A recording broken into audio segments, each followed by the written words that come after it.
Según los datos oficiales reportados por la Fundación Venezolana de Investigaciones Sismológicas, a las 6:04 de la tarde, un primer sismo de magnitud 7,2 sacudió las cercanías de San Felipe. Apenas 60 segundos después, un segundo terremoto aún más fuerte, de magnitud 7,5 y a tan solo 10 kilómetros de profundidad, volvió a fracturar la tierra.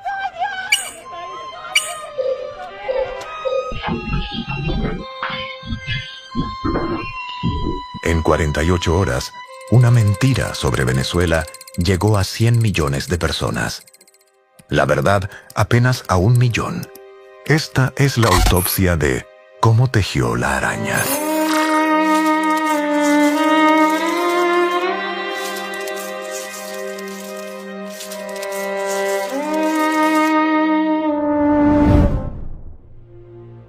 Afrontar un doble terremoto de esta escala sobrepasa a cualquier estado del mundo. El balance oficial: 6.125 fallecidos, 60.992 personas atendidas en hospitales, 190 edificios colapsados y más de 20.000 personas sin hogar, con miles de desaparecidos. Para dimensionar el reto, basta ver Turquía en 2023, una potencia económica sin bloqueos que ante su propio doble sismo sufrió más de 50.000 muertes y el tiempo de recuperación fue entre 1 y 2 años. El 11 de septiembre de 2001, 2 edificios sufrieron atentados en Nueva York. El gobierno de los Estados Unidos, con todos sus recursos, tardó 8 meses en remover los escombros y 13 años en reconstruir la zona. A la tragedia de la naturaleza le siguió una peor, la de quienes usaron los escombros ajenos como tarima para su beneficio propio. Presten atención de ahora en adelante a la siguiente palabra: abandono, ya que marcará la pauta del entramado de mentira que generan los medios que buscan beneficio propio.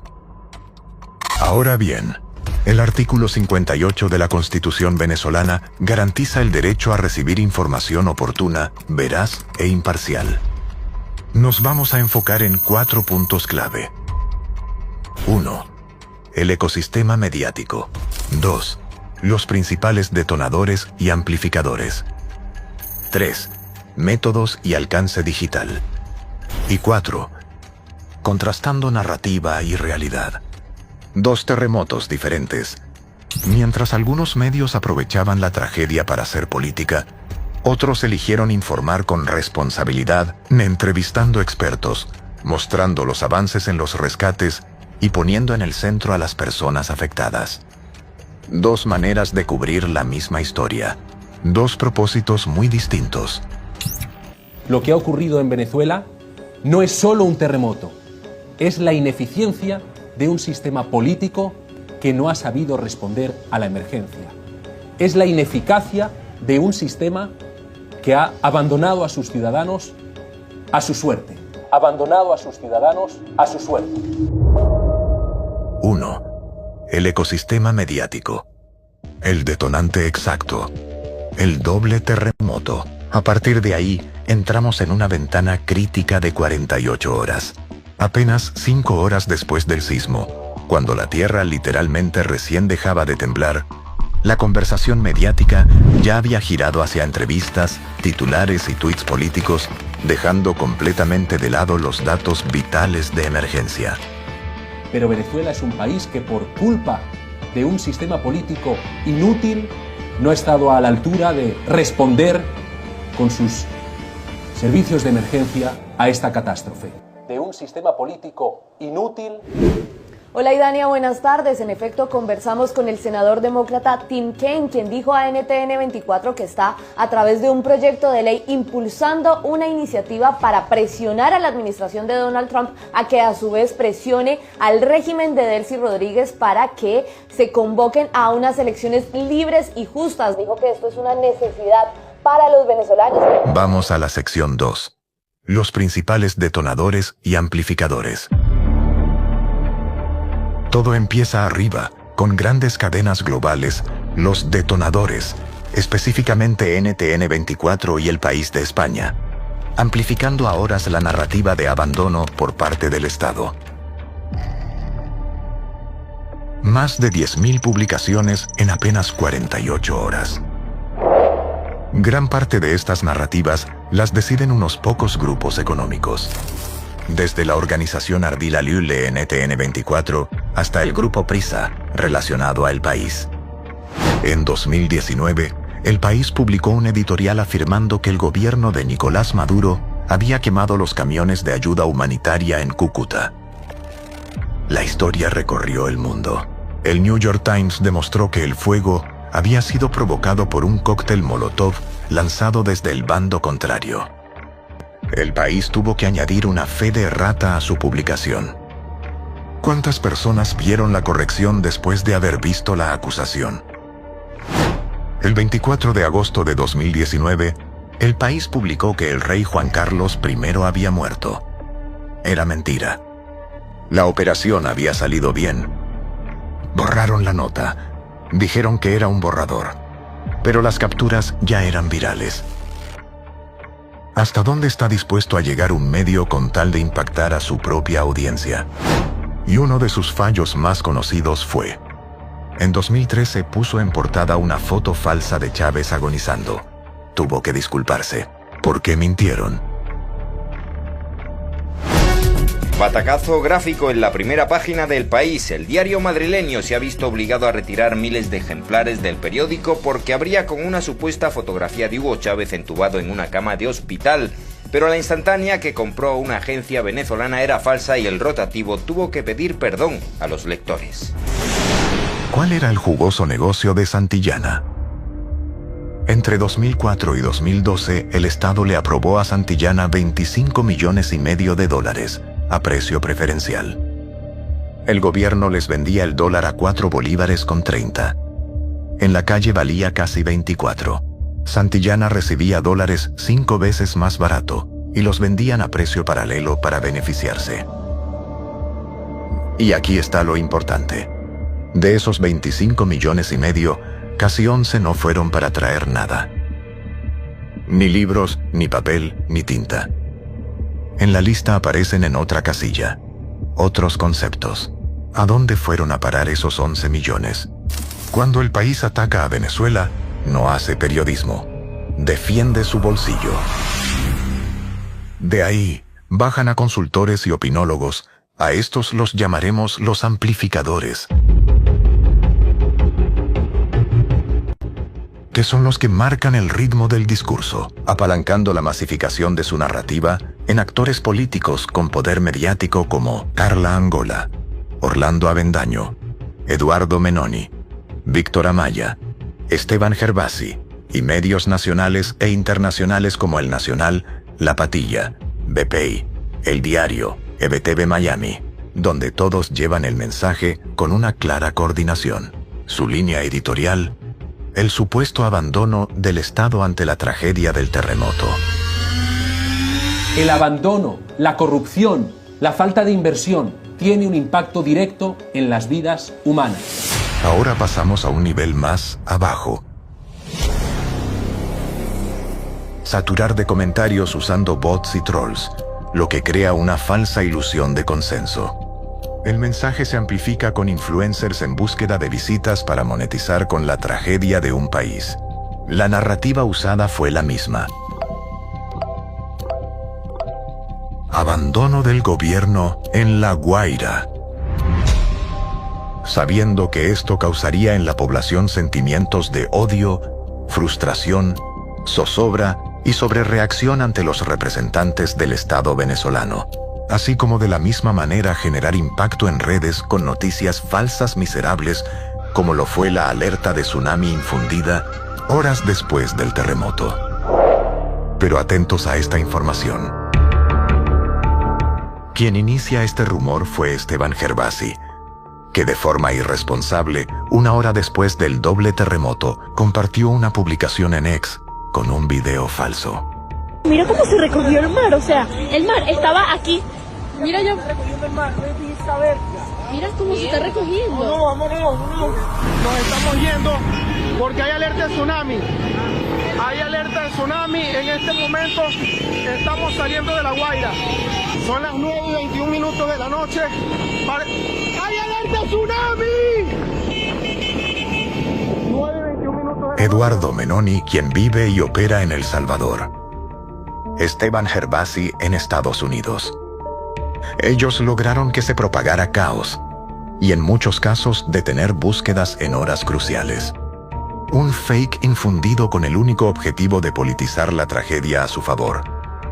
Con esto lograrían que se retiraran los equipos de rescate y pudieran seguir propagando que el Estado abandonó a La Guaira. Por esto, el pueblo venezolano se ha cansado, señores. Estas imágenes hablan por sí solas, señores. Entramos a la sección 3. Métodos y alcance digital. Las tácticas no eran para nada reportajes tradicionales.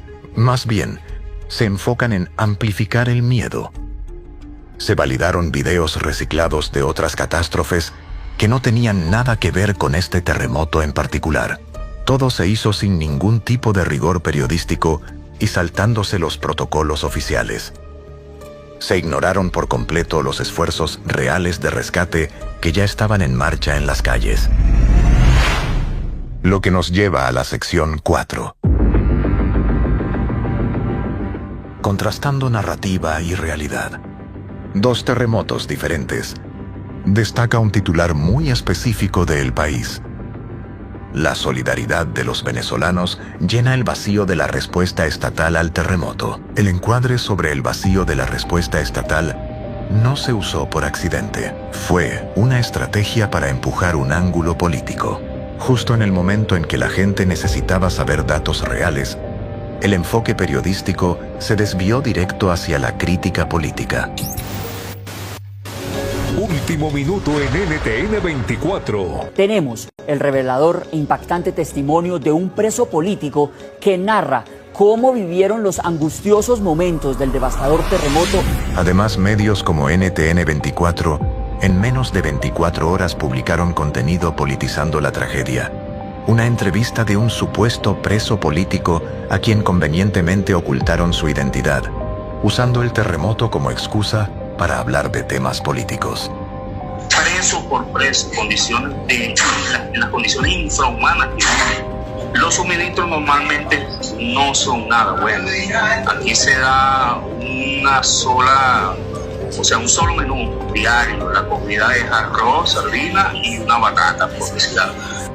¿Verificaron esos medios si las personas que entrevistaron realmente estaban privadas de libertad? ¿Corroboraron la información antes de publicarla? ¿O simplemente la difundieron porque convenía a su relato?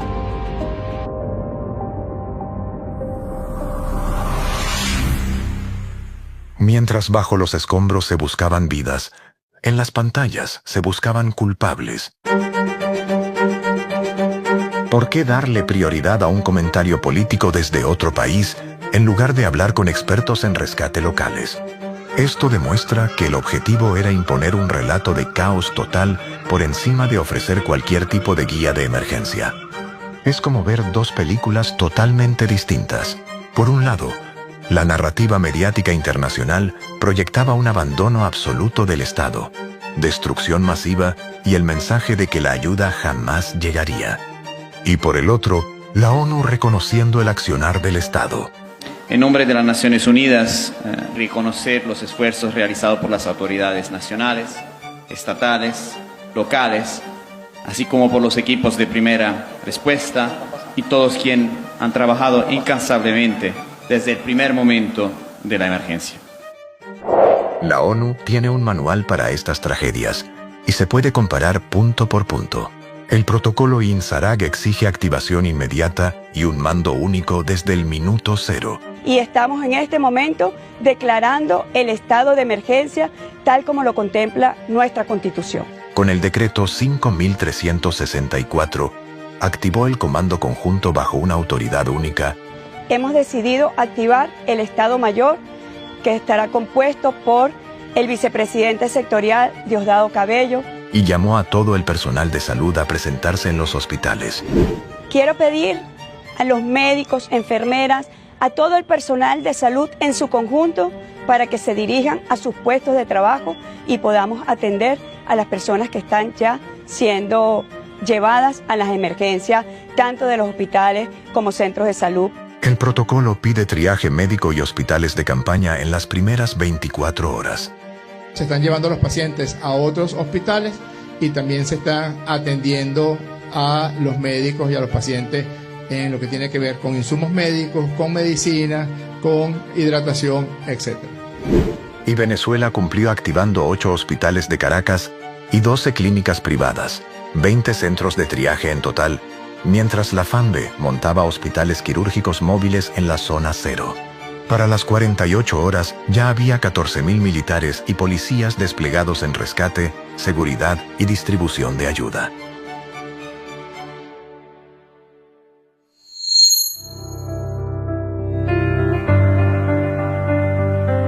El protocolo ordena aceptar la ayuda internacional y coordinarla con la ONU. Y Venezuela la solicitó, como certifica la propia OCHA, y recibió equipos de 29 países con 2.400 rescatistas y 188 perros de búsqueda que trabajaron coordinados con Naciones Unidas desde las primeras horas junto al gobierno, los militares y Protección Civil. Hasta Washington lo reconoció. El gobierno ha cumplido por completo, declaró el encargado de negocios de Estados Unidos sobre la respuesta humanitaria. Los reportes locales documentados mostraban una realidad diferente, una rápida movilización ciudadana y autoridades actuando de inmediato. Hablamos de ciudadanos organizándose y de policías y fuerzas armadas desplegándose al instante. Hospitales, aunque bastante llenos, estaban totalmente operativos recibiendo pacientes. Se dio la orden a clínicas privadas a atender a afectados. Se armaron campamentos de emergencia rápido y hasta usaron drones durante toda la noche para escanear las zonas afectadas buscando sobrevivientes. Después de ver este desglose de cómo la información sea cierta o no, es preocupante ver cómo estas redes estructuradas pueden dictar el entendimiento mundial de una tragedia casi sin filtros y llegar a 100 millones de personas en cuestión de horas. Nos queda una gran pregunta. ¿Ellos te informaron o te manipularon? Porque en una tragedia, la verdad también necesita ser rescatada.